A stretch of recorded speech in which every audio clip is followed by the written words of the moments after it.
Hello and thank you so much for listening to our video. Today I just want to make a video about PRP versus stem cells. First, we have been doing a lot of PRP lately and I get asked similar questions probably every day. So I figure I just make a video and talk about it, and that way all my clients, and if you're not my client, you are extremely informed about the subject as well. Some of you probably know all of these already, but some of you will need some sort of refresher, and some of you might not know anything about it, which is okay because that's where a lot of my clients are, right? All right, so first of all, the first thing that I'm going to say is that PRP is not equal stem cells, and that is a very common misconception. We usually think that PRP, because it's called regenerative, is the same thing as stem cells, and it is not. All right. So how do we even get PRP? Well, PRP is get from blood. You see, you get blood from your veins, and then we put the blood in this tube, and then here we have full blood, and we take that blood and we spin it really fast in a centrifuge. All right?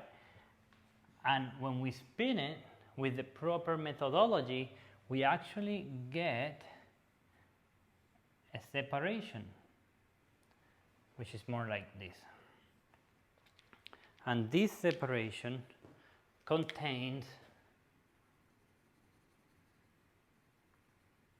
something on the top over here, which that is going to be called plasma.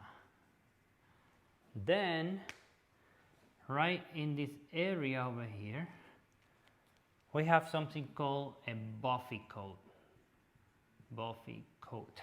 And in the bottom, let me see if I find another color pen. Red will be ideal, but I don't have any. So, and then in the bottom over here, we'll get the red blood cells, and we're going to call that RBC, red blood cells. So PRP is nothing else than just taking blood, put it in a tube, spinning it real quick, and then putting it, separating it, and then we'll take this part that has platelets, and we take a little bit of this part and we put it in a brand new tube right here, right? And we take this PRP, platelet-rich plasma, and we go and we start injecting it in joints, in tendons, and coffin joints, pastern joints. We can put it in knees, we can put it in elbows, right? We can put it in shoulders. We pretty much can put it absolutely everywhere. Anywhere that there's arthritis or anywhere that there's a tendon damage. All right? Now, hold that thought. By the way, if you have any more questions about this, just give me a call, shoot me an email, all right? And we'll be happy to help you out, or you can go to our webpage, equinearthritis.info. That has a lot of cool information, plus some cool specials as well. Great, so now, what is stem cells? Stem cells is a whole different ball game. Stem cells is, believe it or not, everywhere in your body. But there's a spot where stem cells tend to hang out a little bit more than others. One of them is the bone marrow. So you see every bone has a hole inside. Let me show you what it looks like. It looks like this.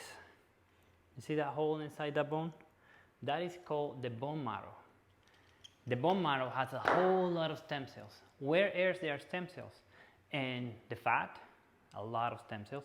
In the dental cavity, right in your teeth, in the pulp, it has a lot of stem cells. And also in amniotic membranes from the placenta of the horse, tons of stem cells. So what is it? A cell, or a stem cell, and there's a lot more to this than what I'm telling you. I'm just going to give you the basics first. A cell that is considered a stem cell or a mesenchymal stem cell can divide with the right signaling, meaning it gets some sort of energy, right, in the body, and that will tell them to be a bone,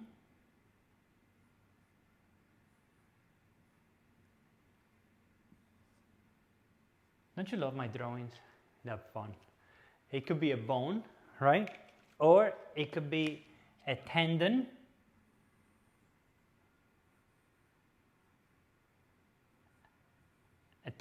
that is attaching to the bone, or it could be a skin cell, or it could be a cartilage, like right between bones.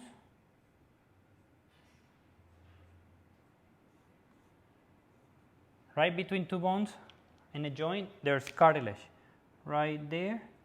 So a stem cell can become a cartilage. It can become a whole lot more, but for purposes of our talk over here, we are going to talk about stem cells that convert into cartilage, bones, ligaments, skin. For example, when you have a cut, a stem cell gets activated, goes there and becomes skin. That's what it is. So you can see now the difference, how the stem cell is actually a different type of cell.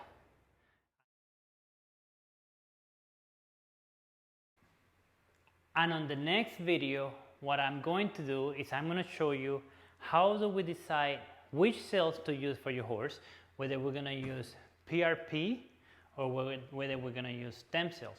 What are the requirements to do stem cells? What are the requirements to do PRP? How much does it cost? Where do I do stem cells? Where do I do PRP? Do we put on joints, tendons, ligaments, skin lesions, wounds? Where do we do it? Etc. All right? So stay tuned for our next video, and thank you for listening. Have a great day.